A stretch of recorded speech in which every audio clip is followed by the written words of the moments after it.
प्रेमानंद एक बार जगतर मंगल हो प्रेमानंद एक बार नाथ महाप्रभु आस्थान को विराजमान करते प्रेमानंद एक बार नाथ महाप्रभु आस्थान को विराजमान करते प्रेमानंद एक बार नाथ महाप्रभु आस्थान को विराजमान करते प्रेमानंद एक बार आहुरी आनंद एक बार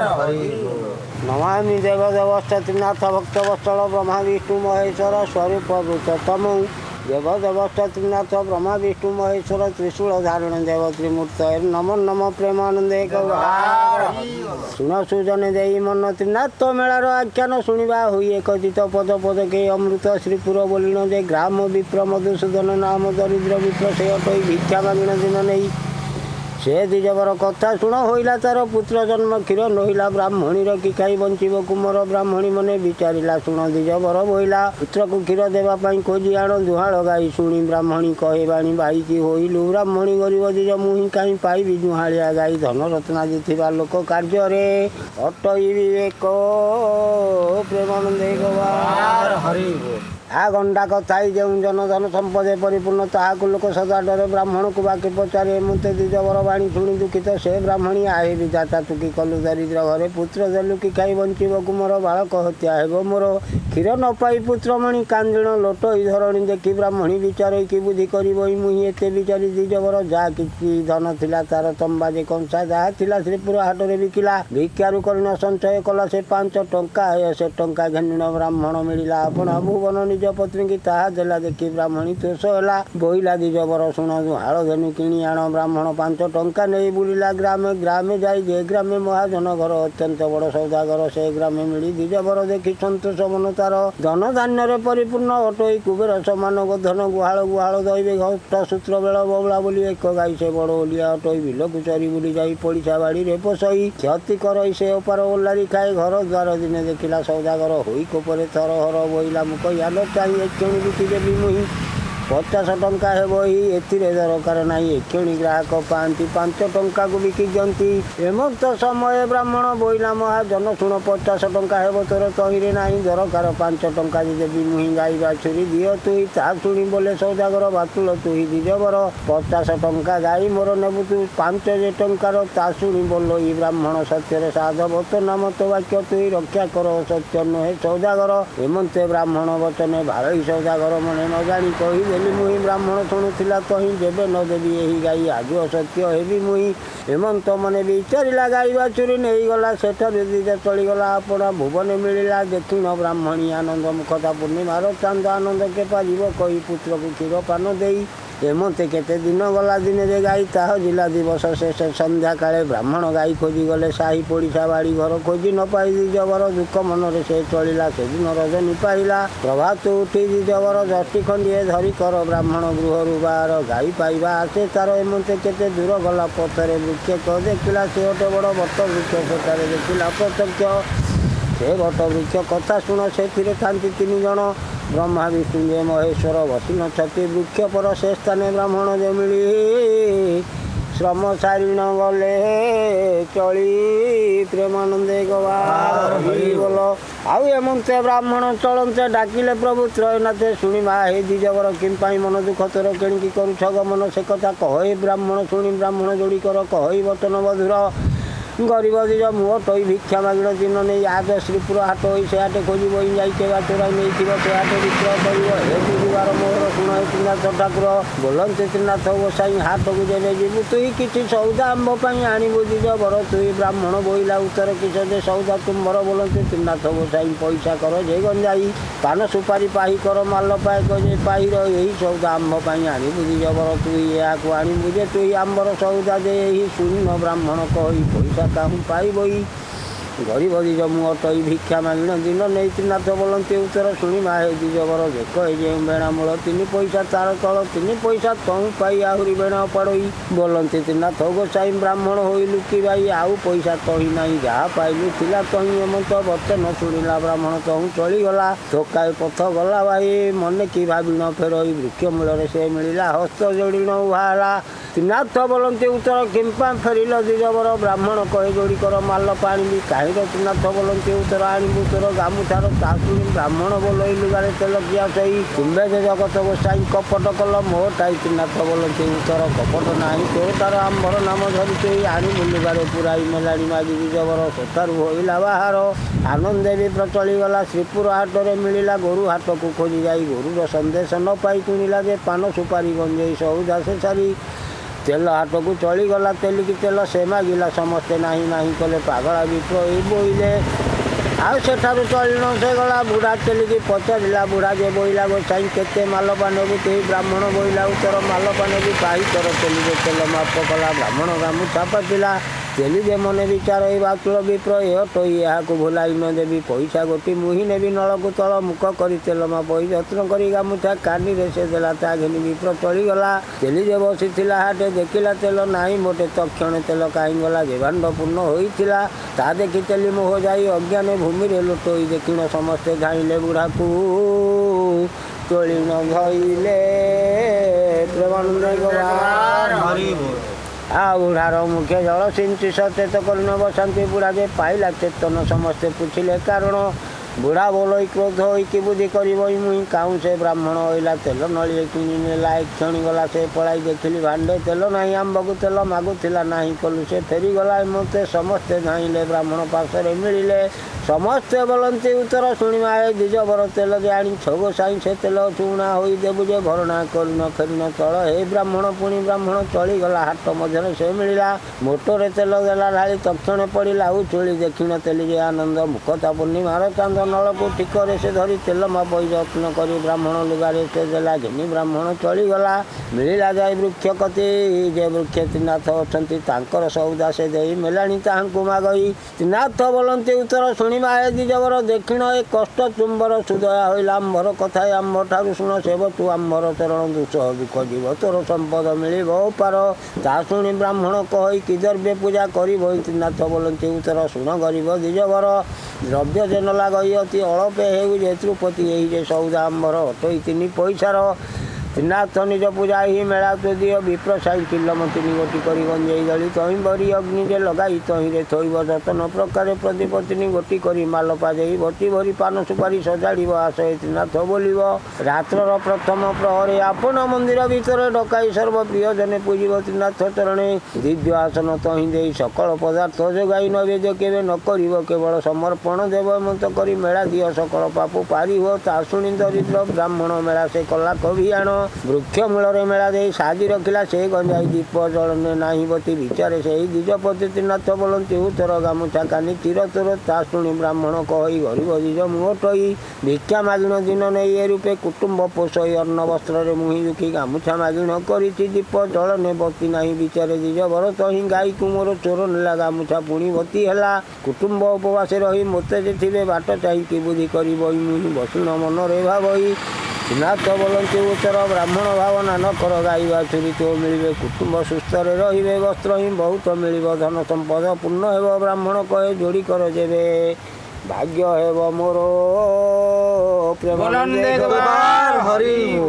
ଆ ଦେବି ଯେ ପାଞ୍ଚ ମେଳା ମୁହିଁ ଏକଥା ମୋର ସତ୍ୟ ହୋଇ ସେ ବଟ ବୃକ୍ଷ ମୂଳେ ରହି ପ୍ରଭୁଙ୍କ ମେଳା ସେ ଦିଆଇ ମେଳା ଦେଇ ନଦୀ ଜବର ଆନନ୍ଦେ ଯୋଡ଼ିବେନି କର ଖଣ୍ଡେ ଦୂରକୁ ଘୁଞ୍ଚିଗଲା ସାଷ୍ଟାଙ୍ଗେ ଦଣ୍ଡବତ ହେଲା ମେଲାଣି ମାଗି ଜବର ସେଠାରୁ ହୋଇଲା ବାହାର ଏମତେ ଖଣ୍ଡେ ଦୂର ଯାଇ ପଥରେ ଦେଖିଲା କ ଗାଈ ବ୍ରାହ୍ମଣ ମନେ ବିଚାରିଲା ମୋତେ ତ୍ରିନାଥ ଦୟା ହେଲା ଗାଈ ବାଛୁରୀ ସଙ୍ଗେ ନେଇ ଗୃହରେ ମିଳିଲା କ ଯାଇ ଦେଖିଲା ସର୍ବଗୃହ ମାନ ଧନ ସମ୍ପଦେ ପରିପୂର୍ଣ୍ଣ ଦେଖିଣ ଆନନ୍ଦ ହୋଇଲା ପ୍ରଭୁଙ୍କ ମେଳା ପୁଣି ଦେଲା ସକଳ ଲୋକଙ୍କୁ ଡକାଇ ଏ ରୂପେ ମେଳା ବିଧି ଦେଇ ସେ ରାଜ୍ୟ ଯେତେ ଲୋକ ଥିଲେ କୋଟିଏ ସମ୍ପଦ ପାଇଲେ ଦରିଦ୍ର ଲୋକ ଯେତେ ଥିଲେ କୋଟିଏ ସମ୍ପଦ ପାଇଲେ ଧନ ହୋଇଲା ଅପ୍ରମିତ ଚତୁର୍ବର୍ଗ ଯେ ପରାପତ ସେ ରାଜ୍ୟ ଯେତେ ସୌଦାଗର ନୋହିଲା ତାଙ୍କ କାରବାର ସମସ୍ତେ ଚଳ ପକ୍ଷ ହୋଇ ଧାର କରଜ କଲେ ନାହିଁ ବୁଡ଼ିଲା ଜୀବିକା ତାଙ୍କର ଗୁହାରି କଲେ ରାଜାଠାର ରାଜା ବୋଇଲେ ସୌଦାଗର କିମ୍ପା ହୋଇଲା ଆମ୍ବପୁର ଶୁଣି ବୋଇଲେ ମହାଜନ ଆମ୍ବ ଗୁହାରି ତୁମ୍ଭେ ଶୁଣ ମଧୁସୂଦନ ଯେ ବ୍ରାହ୍ମଣ ଦରିଦ୍ର ଭିକୁକ ସେ ଜାଣ ଶ୍ରୀପୁର ମଧ୍ୟରେ ସେ ଥାଇ ତ୍ରିନାଥ ନାମେ ମେଳା ଦେଇ ତ୍ରିନାଥ ବୋଲି ସେ ଠାକୁର ତାଙ୍କୁ ପୂଜିଲା ଦ୍ୱିଜବର ସକଳ ସମ୍ପଦ ଆବର ଲଭିଲା ସେଇ ଦ୍ୱିଜବର ସେ ନଗରେ ଯେତେ ଜନ ଥିଲେ ତ୍ରିନାଥ ପୂଜା ସର୍ବେ କଲେ ଆଉ ଅନ୍ଧାବଧିର ଲୋକ ଯେତେ ମୁକତ ହୋଇଲେ ସମସ୍ତେ ପୂର୍ଣ୍ଣ ହୋଇଲା ଧନ ଧାନ୍ୟ ଦେଶନେ କୁବେର ସମାନ ବେପାର ବୁଡ଼ିଲା ଆମ୍ବର କିରିଟେ ହେବ ସବୁ କାରବାର କଥା ଶୁଣ ନୃପତି ହୋଇଲା ବଡ଼ କୋପମୂର୍ତ୍ତି ସକଳ ପରଜା ଡକାଇ ବୋଇଲେ ରାଜା ରୋଷ ହୋଇ ତ୍ରିନାଥ ବୋଲି କି ଠାକୁର ତାହାଙ୍କୁ ତୁମ୍ଭେ ପୂଜା କର ସେ ପୂଜା ଯୋଜନ କରିବ 50 ଟଙ୍କା ସେହୁ ଦେବ 6 ମାସ କହି ଦିକଟିବ ନୋଇଲେ ଶୁଣି ସେ ପାଇବ ଏମତେ ସର୍ବେ ଶୁଣିଗଲେ ଆପଣ ଭୁବନେ ମିଳିଲେ ପ୍ରଭୁ ଯେ କଥା ଜାଣିଲେ ରାଜାକୁ ଦଣ୍ଡ ଦେବି ହେଲେ ରାଜାଙ୍କ ବଡ଼ ପୁତ୍ର ଜାଣ ତାହାର ହୋଇନା ମରଣ ତ୍ରିନାଥ ମେଳା ନିନ୍ଦା କଲା ତାହାର ବଡ଼ ପୁଅ ମଲା ରାଜାର ନଗରେ ଚହଳ ଶୁଭଇ ମୁଖ ରାବ ଗୋଳ ଜନ ପରଜା ଯେତେ ଥିଲେ ଶୁଣିଣ ସମସ୍ତେ ଧାଇଁଲେ କେବଳେ ଦୈବର କୃତ୍ୟ କେବଳେ ମଲା ରାଜା ସୁତ ପୁତ୍ର ବଦନ ଚାହିଁ କରି ବସି କାନ୍ଦଇ ଦଣ୍ଡଧାରୀ ସେ କଥା ଶୁଣି ମହାଦେଇ କାନ୍ଦଇ ମୁଣ୍ଡ କୋଡ଼ି ହୋଇ ଶୂନ୍ୟ ପାତ୍ର ମନ୍ତ୍ରୀଗଣ ସମସ୍ତେ କରନ୍ତି ରୋଦନ ତଦନ୍ତେ ରୋଦନ ସାରିଣ ଡକାଇ ସବୁ ବନ୍ଧୁଗଣ ପୁତ୍ରକୁ ସନ୍ତାନକୁ ନେଲେ ଦାହ କରିବା ବିଚାରିଲେ ସ୍ୱର୍ଣ୍ଣଭଦ୍ରା ନଦୀ ତଟ ଘେନି ଚଳିଲେ ରାଜତାଟ ପୁତ୍ରକୁ ରକ୍ଷିଣ ସେଟାର କରନ୍ତି ଅଗ୍ନିର ବିଚାର ତା ଦେଖି ପ୍ରଭୁ ତ୍ରୟନାଥ ବିଚାରି ଆପଣାର ଚିତ ବଞ୍ଚାଇ ଦେବା ରାଜସୂତ ଆମ୍ଭର ନାମ ହେବ ଖ୍ୟାତ ପ୍ରେମାନନ୍ଦେ ଗୋବାର ଆଉ ଏମନ୍ତେ ବ୍ରାହ୍ମଣ ବେଷଣ ଆସି ମିଳିଲେ 3 ଜଣ 3 ବ୍ରାହ୍ମଣ ରୂପ ହୋଇ ମିଳିଲେ ତ୍ରିନାଥ ଗୋସାଇଁ ବୋଇଲେ ଶୁଣ ରାଜଥାଟ କିମ୍ବା ମସିଛ ରାଜଘାଟ ସକଳ ଲୋକ ମେଳ ହୋଇ ଏଠାରେ ବସି ଚକି ପାଇଁ ଏ ପିଲା ଶୋଇ ଚିକି ପାଇଁ ଏହାର ହୃଦୟ ଜ୍ଞାନ ନାହିଁ ଏକଥା ଶୁଣିଣ ସମସ୍ତେ କହନ୍ତି ତ୍ରିନାଥ ଅଗ୍ରତେ କିସ କହିବୁ ଜବର ମଲା ଯେ ରାଜାର କୁମର କି ଦେଶ କଲା ନର ସାଇଁ ତା ପୁତ୍ର ମଲା ଯେ କି ପାଇଁ ତ୍ରିନାଥ ବୋଲନ୍ତି ଉତ୍ତର ମରି ନାହିଁ ରାଜକୁମର ତ୍ରିନାଥ ଅପରାଧୀ ସେଇ ସେଥି ଯୋଗରୁ ମୃତ୍ୟୁ ହୋଇ ଏବେ ହୋ ଚିନ୍ତ ତ୍ରୟନାଥ ଉଠି ବସିବ ତାର ସୁତ ମେଳା ଯେ ମାନୁ ନୃପବର ତେବେ ବଞ୍ଚିବ ତାକୁ ମୋର ଏତେ କହିଣ ପ୍ରଭୁ ତହିଁ ଶୂନ୍ୟରେ ଗଲେ କହୁ ଭାଇ ତ୍ରିନାଥ ନାମ ସପ୍ତବାର କହିଲେ ପୁତ୍ରର କର୍ଣ୍ଣର ମାନିଲା ସେହି 5 ମେଳା ଉଠି ବସିଲା ରାଜବଳା ତ୍ରିନାଥ ନାମ ପୁଣ ପୁଣ ସର୍ବେ କରନ୍ତି ଉଚ୍ଚାରଣ ଦେଖିଣ ହୋଇଲେ ଆନନ୍ଦ ମୁଖତା ପୂର୍ଣ୍ଣିମାର ଚାନ୍ଦ ଶୁଭ ବିମୁଖ ରାବଗୋଳ ଦେଶନେ ସମୁଦ୍ର କଲ୍ଲୋଳ ଏକାଳେ ଏକ ସୌଦାଗର ନାବ ଘେନିଣ ଦରିଆର ନାବ ଘେନିଣ ଯାଉଥିଲା ସ୍ୱର୍ଣ୍ଣଭଦ୍ରା କୂଳେ ମିଳିଲା ନାବକୁ କୂଳରେ କଟାଇ ସେତନେ ମିଳିଲା ଯାଇ ବୋଲ ଏଇ ଶୁଣ ସର୍ବଧନ ତ୍ରିନାଥ ବୋଲି କିସ ନାମ ଏହା ଯେ ବୋଲୁଛ ମୁଖରେ ଶୁଣିବା ଶ୍ରଦ୍ଧା ମୋଚିତରେ ତା ଶୁଣି ରାଜ ଲୋକ କହି ଶୁଣ ହେ ମହାଜନ ଭାଇ ଆଉ ସେ ଯେ ବ୍ରହ୍ମା ବିଷ୍ଣୁ ମହେଶ୍ୱର ତ୍ରିନାଥ ନାମେ ସେ ଠାକୁର ତାକୁ ଅମାନ୍ୟ ରାଜା କଲା ତହିଁର ଫଳ ସେ ପାଇଲା ରାଜାର ବଡ଼ ପୁତ୍ର ଜାଣ ତାହାର ହୋଇଲା ମରଣ ମୁକ୍ତ ବାଳକ ଆମ୍ଭେ ଆଣି ଦେବାକୁ ବସିଥିଲୁ ବର୍ଣ୍ଣିତା ଦେଖି ପ୍ରଭୁ ଦୟା କଲେ ମୃତ ବାଳକ ବଞ୍ଚାଇଲେ ଆମ୍ଭେ ମାନିଲୁ 5 ମେଳା ଉଠି ବସିଲା ରାଜବଳା ତା ଶୁଣି ଧନୀର କୁମର ଆନନ୍ଦ ହୋଇଲା ମନର ହେମନ୍ତ ପ୍ରଭୁ କାହିଁ ଥିଲେ ମୃତ ବାଳକ ବଞ୍ଚାଇଲେ 7 ନୌକା ଏ ଯେ ମୋର ଲାଗିଛି ନଦୀର କୂଳର ସୁଭରେ ଫେରି ନ ଆସିବି ଗୃହକୁ ଗମନ କରିବି କିଛି ଅନିଷ୍ଟ ନ ଦେଖିବି ପ୍ରଭୁକୁ 5 ମେଳା ଦେବି ଏମନ୍ତେ କାମନା ସେ କଲା ନାବ ଚଳାଇ ବେଗେ ଗଲା ବିଦେଶେ ରହି ମହାଜନ ଲାଭ ପାଇଲା ବହୁ ଧନ ପ୍ରବେଶୀ ନିଜ ରାଜେ ଯାଇ ନାବ କୁକୁଳରେ କଟାଇ ମାଝି ମାଲଦା ଯେତେ ଥିଲେ ଗୃହକୁ ଜନ ବହି ନେଲେ ଧନ ରକ୍ଷିଣ ଭଣ୍ଡାରର ଆନନ୍ଦ ହେଲା ସୌଦାଗର ଧନ ଦେଖିଣ ଭୋଳ ହେଲା ପ୍ରଭୁଙ୍କ ମେଳା ପାସ୍ ସରିଲା ତା ଜାଣି ପ୍ରଭୁ କୋପ କଲେ ଧନୀକୁ ଦଣ୍ଡ ଦେବେ ହେଲେ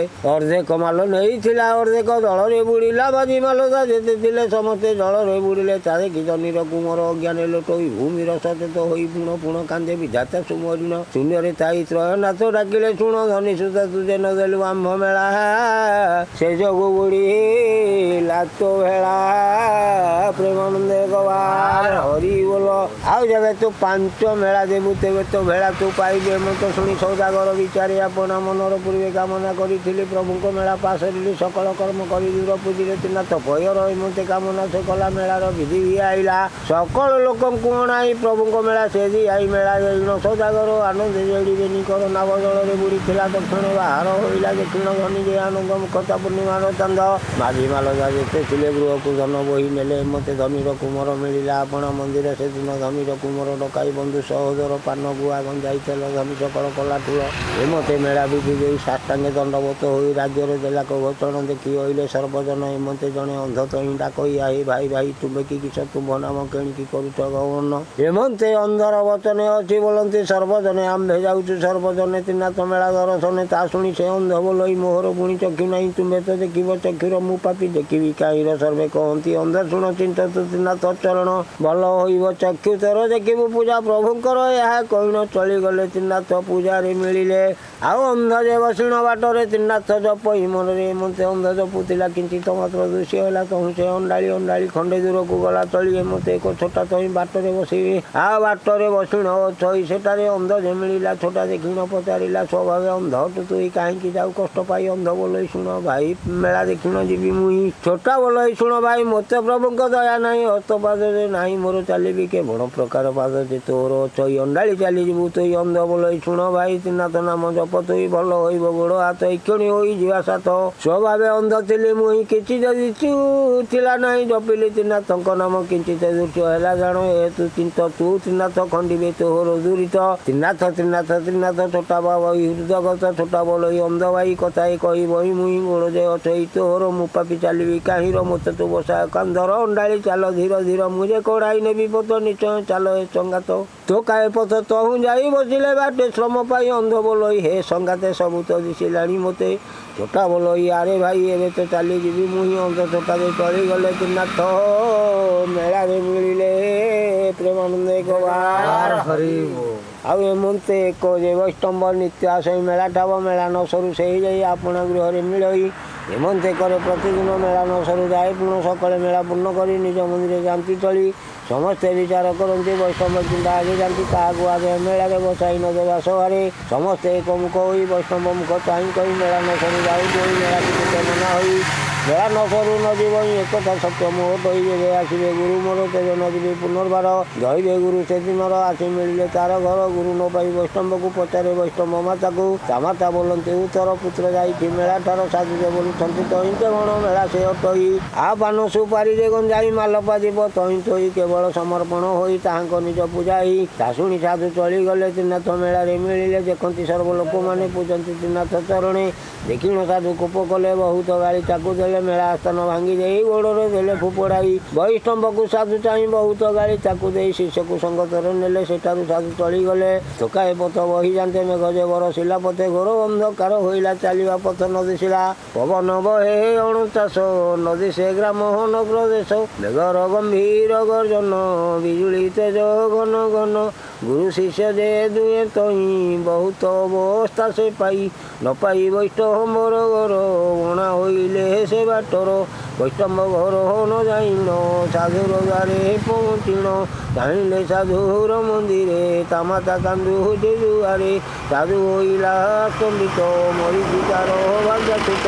ତହୁଁ ସେ ମୁଠା ଗତ ହେଲେ ବୈଷ୍ଣବ ତୋଳି ହୀନ ଧଇଲେ ସଚେତ କଲହୀନ ବସାଇ ମୁଖେ ସିଞ୍ଚିଲେ ଜଳ ନେଇ ବୈଷ୍ଣବ ବୋଇଲେ ଗୋସାଇ ତ୍ରିନାଥ ଦ୍ରୋହୀ ଅଟୁ ତୁହି ତ୍ରିନାଥ ମେଳା ତୁ ଭାଙ୍ଗିଲୁ ତହିଁର ଫଳ ତୁ ପାଇଲୁ ଏବେ ତୁ ଏକଚିତ ହୋଇ ତ୍ରିନାଥ ପୂଜା ଦିଅ ତୁ ହିଁ ବଞ୍ଚିବେ ତୋର ଭାର୍ଯ୍ୟାସୁତ ସ୍ୱପତ୍ନୀ ଆଦି ହିଁ ସମସ୍ତ ବୈଷ୍ଣବ ମୁକୁ ଏହା ଶୁଣି ମାନିଲା ପାଞ୍ଚ ମେଳା ପୁଣି ଉଠି ବସିଲା ତାର ସୁତ ସ୍ୱପତ୍ନୀ ଆଦି ହିଁ ସମସ୍ତ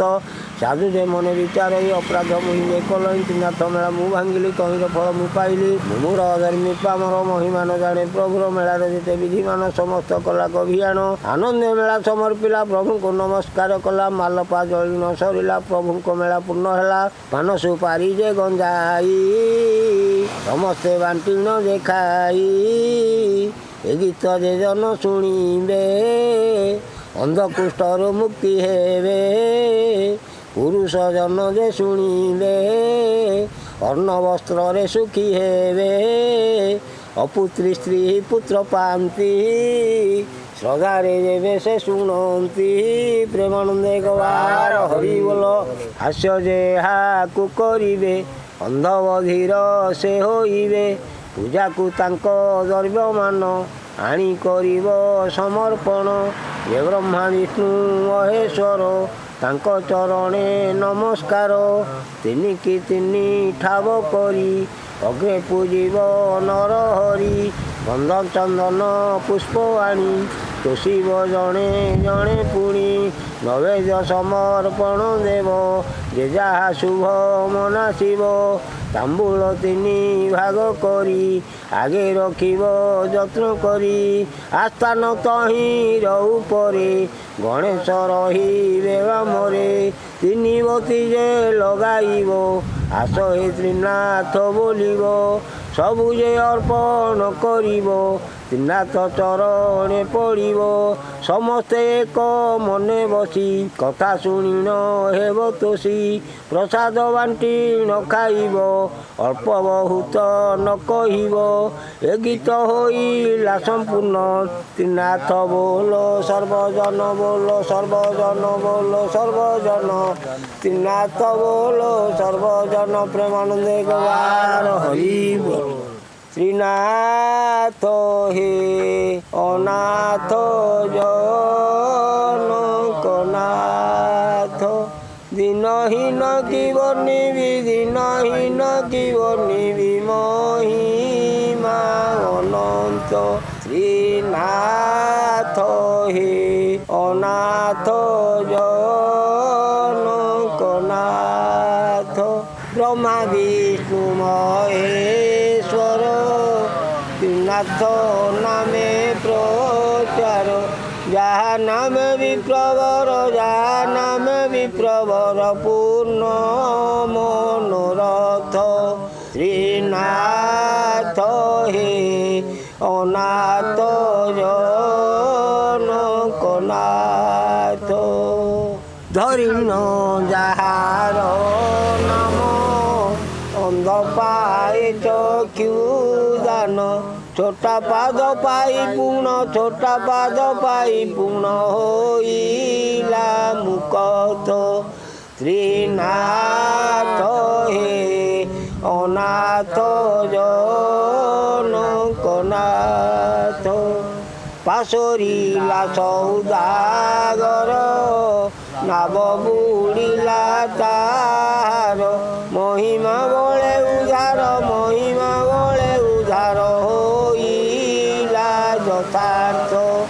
ত্রিনাথ হে অনাথ জনকনাথ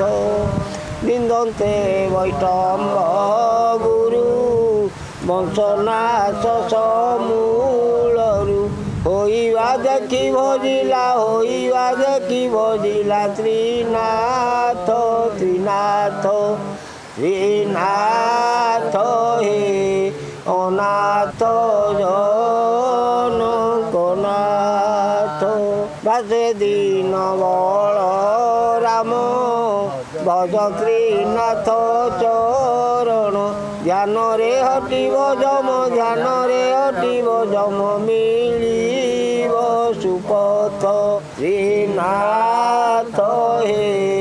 অনাথ জনকনাথ ত্রিনাথ হে অনাথ জনকনাথ প্রেমানন্দ একবার জগতর মঙ্গল হଉ ପ୍ରେମାନନ୍ଦ একবার ତ୍ରିନାଥ ମହାପ୍ରଭୁ ଆସ୍ଥାନକୁ ବିରାଜମାନ କରନ୍ତୁ ପ୍ରେମାନନ୍ଦ একবার ତ୍ରିନାଥ ମହାପ୍ରଭୁ ଆସ୍ଥାନକୁ ବିରାଜମାନ କରନ୍ତୁ ପ୍ରେମାନନ୍ଦ একবার ତ୍ରିନାଥ ମହାପ୍ରଭୁ ଆସ୍ଥାନକୁ ବିରାଜମାନ କରନ୍ତୁ ପ୍ରେମାନନ୍ଦ একবার ଆହୁରି ଆନନ୍ଦ একবার।